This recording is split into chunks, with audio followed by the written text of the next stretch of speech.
Hello, I'm DerTebbers, and this is your indie game review of Montague's Mount. Ever woke up not knowing where you were?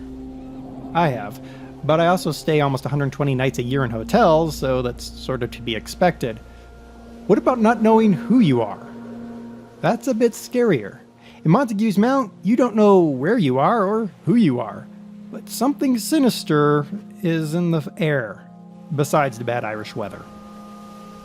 Montague's Mount revives the classic point-and-click adventure in a more fluid 3D world, one that even includes Oculus Rift support for the real immersive experience. However, is Montague's Mount a top-rated revival of a classic game format, or is it lost in the wilds of Ireland? I loved the graphics.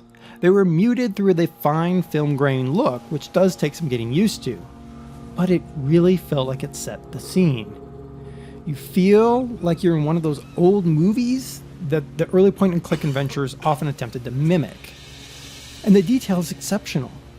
For reasons that I'll discuss later, I had to read some of the paper notes from afar, and I could. That is exceptional. There is some graphical issues, some glitches here and there, where pieces of the scenery will adjust themselves strangely while you're walking by. It never really appears in the center of the screen, it always appears off to the side, and it almost could be explained as a trick of your eye, of your character's eye. I know based on what it's doing that it's actually a graphical glitch, but it's not terrible, it's not completely distracting, it's just something I did notice. Yeah, so the splash side performance, I'm going to talk about performance, but in a different way, the audio performance. Because the game's physical performance was rock solid and didn't show any problems. So, the audio. The audio is amazing.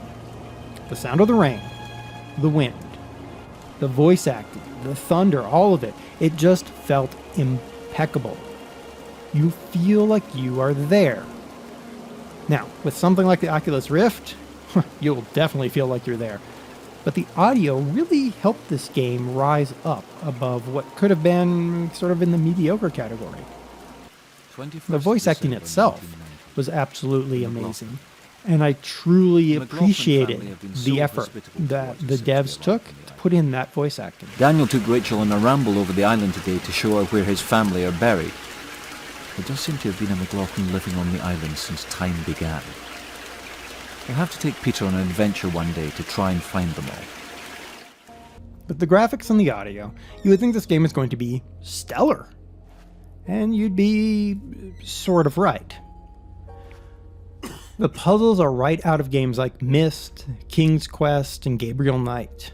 And this might be a problem for some players, because those games were just mean. If you missed one small, tiny, seemingly insignificant clue, you were screwed. This game is just like that, and I loved it. But then, some puzzles are tough because the game makes it hard to actually see things. You can't zoom in on a piece of paper. Instead, I found myself leaning up to the monitor to try to figure out what was written on the paper.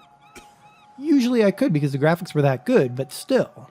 A zoom function, maybe pick up the piece of paper, that would be some nice functionality right there. Additionally, there were a few puzzles that require very specific knowledge, Morse code for example, that are ruined because what you need to see is just a little bit too faint to be seen. If you can't see the thing you need, you're stuck until you just go to the walkthrough to figure out what the Morse sequence was.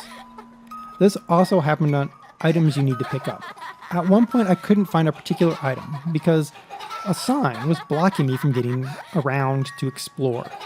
Now, when I say sign, I really mean invisible, because there's no way your character couldn't have gotten past the sign. The item was partway down a slope, and once you found it, you're just picking up the top of the item.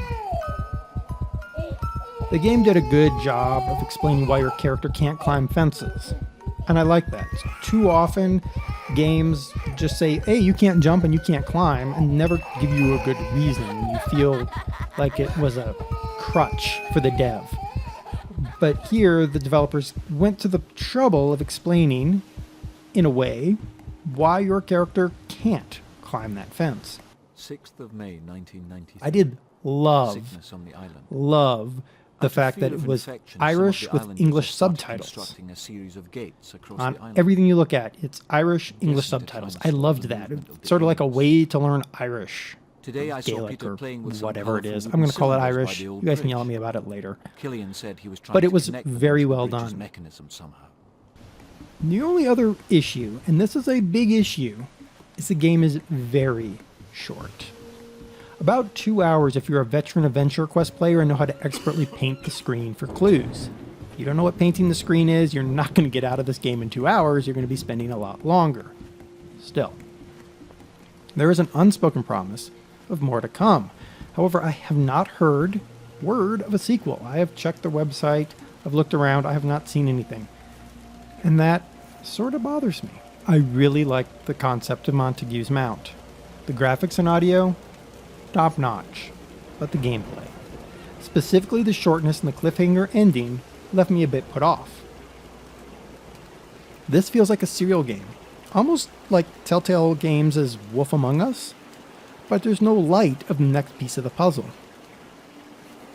If you really need a good adventure game experience, I would say give Montague's Mount a try, but I would advise you to pick it up at a steep discount so you feel that you're getting your money's worth from your short gameplay. I've been DerTebbers, and this was an indie game review of Montague's Mount. Now if you'll excuse me, I need to go book a ticket to Ireland because I've got to see the Isles for real after this game.